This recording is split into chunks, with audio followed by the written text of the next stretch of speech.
There's a really big difference between being closed-minded, believing, and knowing. Welcome to the Overcome Depression podcast.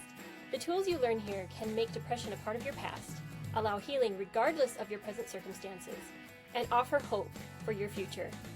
I am your host, Jennifer Stirling-Campbell.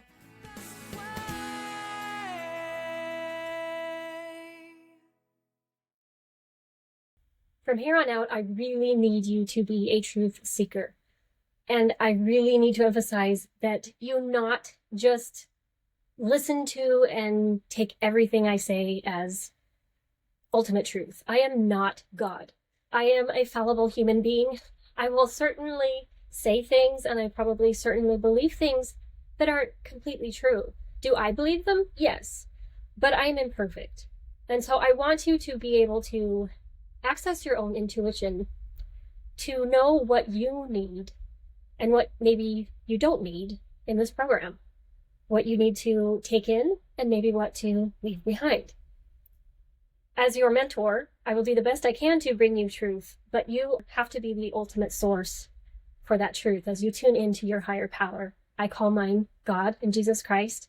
Yours could be your own heart, it could be the universe, or your intuition. We all believe in lies to some extent.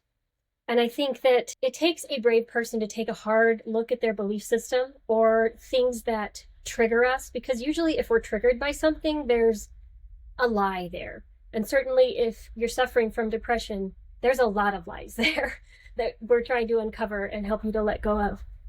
The problem with lies is that they hold us back. They darken us. They make it hard to see. And as we become brave enough to take a hard look at possible truths and consider them, even when we weren't willing to consider them before, it can really change our lives for the better. And that doesn't have to be a scary thing. It can absolutely bring you closer to God, to your own intuition, your spirit. I truly believe that the Christian Holy Ghost that they talk about as the third member of the Godhead, if you're Christian, you know what I'm talking about. I was always taught that it was an external entity, that it was, there was God, there was Jesus Christ, and there was this guy called the Holy Ghost. And I'm not saying that's not true, but I personally believe that the Holy Ghost is us. It's our own spirit. It's that light of Christ that we were born with that remembers everything and can testify of truth because it knows what the truth is. It can recognize it, and we can feel that in ourselves when we can learn to recognize truth. There are many of us, especially those who are experiencing trauma or have experienced trauma, and those who are stuck in depression or anxiety, who may have numbed their emotions. Or if you're taking painkillers of any kind, including antidepressants, that can numb your ability to feel not just physical things, but spiritual things as well. And so keep that in mind as you're tuning into your own spirit, that there may be some thawing that needs to occur before you can really feel that strongly, and it's okay. Even if you're just tuning in a little bit and getting that practice, that is massively amazing. And you should be so proud of yourself. So I want to take you through a exercise that I taught my kids. I remember my son saying out loud to me once, God never talks to me. And again, process this through your filter. If you don't believe in God, then, say it like your heart or your intuition, that's fine. But when I was talking to my son, he was raised a Christian in the Mormon faith. And so he said, Mom, God never talks to me. And I said, well, why do you say that? And he gave me his reasons. And I said, well, I don't think that maybe this is something you don't understand, but all of the thoughts in your head are not yours. And he looked at me funny, but there are so many thoughts that go through our head that are not ours. It could be thoughts from our past, things our mother said to us, things our teachers said we should believe, things we were taught in college, our friend's opinion about something. And it could be things on the other side. It could be spirits. It could be really dark things. It could be angels. So learning to decipher different energy frequencies as far as what do I want to listen to. I only want to listen to the highest resonating frequencies. I'm not really interested in the opinion of these over here, no matter how strong they are.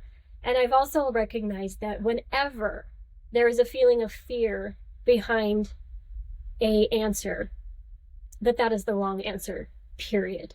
Fear, any fear-based responses are not the right ones. You can almost 100% guarantee that. Now, a warning is different. If you feel warned and that warning is accompanied with peace, that's different than fear. But fear is not anything I try to ever listen to. And when I find myself listening into fear or responding in fear, I try to take a step back and reevaluate what I'm doing, the choices I'm making, and try to get back on track as quickly as possible. But I took my son through this exercise. I said, honey, there's a lot going on through your mind. I know that you don't think that God's talking to you or that you can get answers to your questions, but you can. And I asked him to say, and it's a really important that, first of all, if you do this exercise, you like your name. If you don't, this might not work as well for you. And that you use a really ridiculous name that no one would ever use ever for your fake name. And we're going to use the fake name first. So for the fake name, you want to say out loud, I am Hot Dog. My name is Hot Dog. And then I asked my son, how do you feel? So say out loud, my name is Hot Dog. When I say that, I feel a pit in my stomach. I feel like this energy around me just implodes, just goes right down to my stomach. And it feels constricting. Like, absolutely not. No, my name is not Hot Dog. That is absolutely false, and I know it. And that's why this exercise can be so helpful, because you really do know that's not your name. And when you say that out loud, you can feel what a no feels like in your body. Because you can learn to ask braver questions, or work up to braver questions such as, is this the man I should marry? Or is this the right career path for me? Or do I need to have another baby? Or any number of different things. Could be more serious or more lighthearted, but I feel like as we learn to trust our intuition and understand what it feels like in our own bodies, that we can have that peace moving forward, that even if it doesn't make sense, whatever that we feel like we've been inspired to do, that it's going to be okay, and that there's power behind us to help us.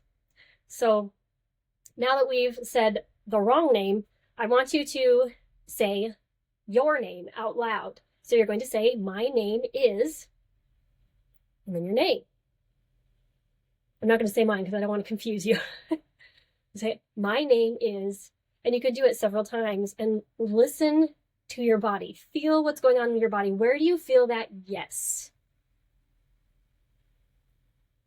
For me, I feel a warmth in my bosom, my stomach, and it kind of goes whoosh up the top of my head. That's how I feel. It's different for everyone.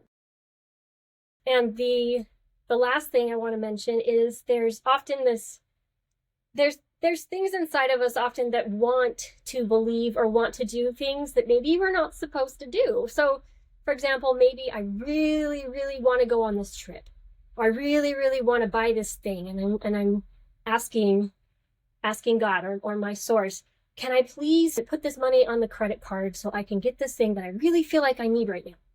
And I'm really wanting it to be a yes. I'm trying so hard to make it a yes, but it's not a yes. And for me, it's what does a counterfeit yes feel like? And you can ask the Lord or the universe, you can ask out loud, can you please show me what a counterfeit yes feels like in my body? And for me, it feels like it's almost a yes. It starts down here, comes up, but then it stops right here in my throat and goes like, It's trying to be a yes, but it's not. So that's one way you can learn to practice yes and no. And you can do this with all kinds of silly things, like practice on things that won't cause any damage. You can go to the store and ask, should I buy this watermelon today? Would it be a good idea for me to take my child to the park this afternoon? Should I call this person right now? Should I wait an hour? And just play around with those yeses and nos and get familiar with the answers you get. And you might even get some kinda. And to me, that's the message that that's not the right question. Close, but it's like not a yes or no. It's just a So playing around with that and getting familiar again with yeses, nos, you really can know for yourself what you need, what your family needs, the path to take, and you can gain experience and confidence in those areas. I do want to show you, I'm going to share my screen. First time doing this. All right. So here is my human design. If you feel so inclined, you can go to mybodygraph.com, put in your birth information. So you'll need your name, obviously, your time of birth, your birth location, and of course your birth date. And then it'll pump out this chart for you. Now keep in mind that the birth date, it's opposite on this particular website. So if it's July 2nd, it's actually going to be 2/7. In the United States, we always go 7/2, so July 2nd, but instead you're going to want to put the day before the month. I think maybe Europeans, countries do it that way, but anyway, just keep that in mind so you're not putting in the wrong birth date. So what I want to look at here is the authority, and this is a really good place to start if you want to understand how you feel your intuition or the spirit or your spirit the best. This isn't necessarily set in stone. I believe it's very informative, but it's something you can consider even if you're not 100% into human design. But there's 3 main authorities, and then there's other ones as well. But what you're going to want to do is go to your human design and then click this button, properties. And then you're going to go down to your authority. Where is it? Over here. Where mine says sacral, which means this guy right here. There's these 3 main ones. So sacral authority essentially means that we're really good at getting those yes and no answers. We can feel yes and no in our body easier than most. It's our authority. You can trust it. And we usually have this knowing associated with the questions that we ask. And we can get answers to questions very quickly. We can also sacral authority has the ability to ask a question over and over and over again and still get a solid answer. Maybe ask a question differently to try to get down to more specific answers. The emotional authority, 2 of my sons have this. Very different from mine. And if you have kids or a husband who has a different authority than you, then it makes it a lot easier to understand how they take their decision-making process and how they process information different than you, especially spiritually. So an emotional authority means, and mine's not filled in with a color. If you're an emotional authority, it will be a color. And it'll say over here that you're an emotional authority. But an emotional authority has to be very careful. We all have to be careful of this, but especially emotional authorities, not to make emotional decisions. It's critical that they wait for the emotional wave of highs and lows, and oh, I'm excited, and oh, I don't know, I think I'm gonna do it, maybe I shouldn't. Those kind of waves that go through, you have to let them ride their course and essentially fizzle out to the point that after you get through that emotional wave, you will know what to do. You'll have that confidence and yes, this arrival of surety of this is the thing. Okay. But it could take 5 minutes. It could take 5 days. It could take 5 weeks. It could take 5 months. It could even take 5 years, depending on what the decision is. So you have to be cognizant that you don't want to be making quick decisions. Like maybe I could probably do that and get away with it and be fine most of the time. Whereas that would be a really bad idea for someone with an emotional authority. And it's funny watching my 2 sons, how they handle this. One has a tendency to want to jump right into things. And he's learning a lot. I don't think it's a mistake that he operates this way, and it's good. But he ends up learning a lot of things the hard way. Whereas my other son, he takes his time. My goodness, he takes so long to make decisions. And when he finally does, he's sure. But watching him make these decisions over the course of weeks, I'm just like, just make a choice. But for him, it is so the right thing to do. And so I have to be patient with that. The third most popular or prominent type of authority is the splenic authority over here. That one is probably, I would say, the most challenging because it is connected to our nervous system, like the flight and flight responses. So if there's a lot of trauma involved, this can kind of be in overdrive and warning you too often that there's danger, danger, danger when you're really fine. But it can also be extremely amazing because it will answer your question or whatever you're dealing with. It will give you a very clear answer. It will tell you once, and then it will not tell you again. If you keep trying to ask and keep trying to think about it, you will think your way out of the right decision. You have to trust that first instinct. So as a splenic authority, they can be very intuitive, but again, they have to trust their first instinct, the first thing that they felt was right, and not talk themselves out of it. I know quite a few splenic authorities who I'll listen to them after they like knew it and they know something, and I'm like, awesome, cool, you got it. And then later I'll be talking to them and they're going, oh, I don't know now. And I'm like, gee, you know what you need to do. You've already got your answer. Stop doubting yourself. Trust your gut. So that's the splenic authority. There's other ones as well that aren't quite as common. I have seen them. One of them is, and I can't remember what they're called, and you can always look at what your authority is and go on YouTube or Google it and listen or read more information about the authority that you are. I'm certainly not the world's greatest authority on this, but one of the techniques is someone who has to speak. Like they'll talk and talk and talk and talk and talk, and they'll talk through the problem. They'll talk about what's on their mind, and they'll just keep talking, and they need kind of a sounding board, someone who will listen to them talk.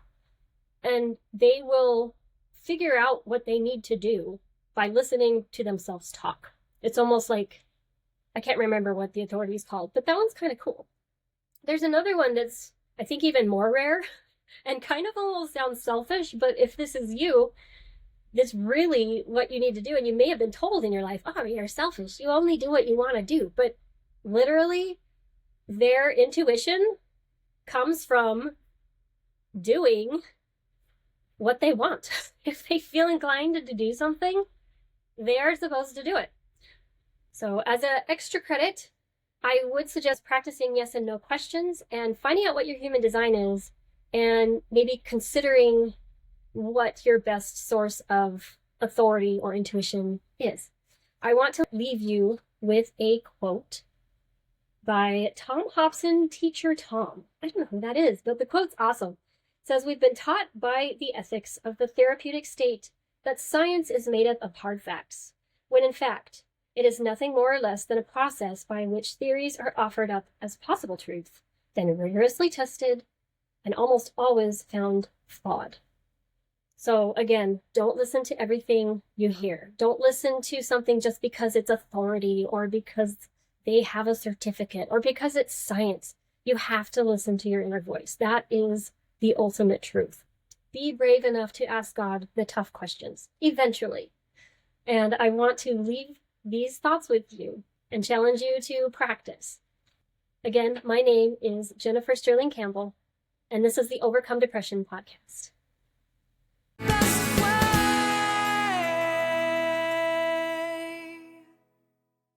If you are new to this podcast, please go watch all of the hashtag introduction videos first, and then consider downloading the Overcome Depression workbook. Links in the description. The content in this podcast is based on my own personal beliefs, is for informational purposes only, and is not intended to substitute for medical advice, diagnoses, or treatment. Please refer to the full legal disclaimer in the description.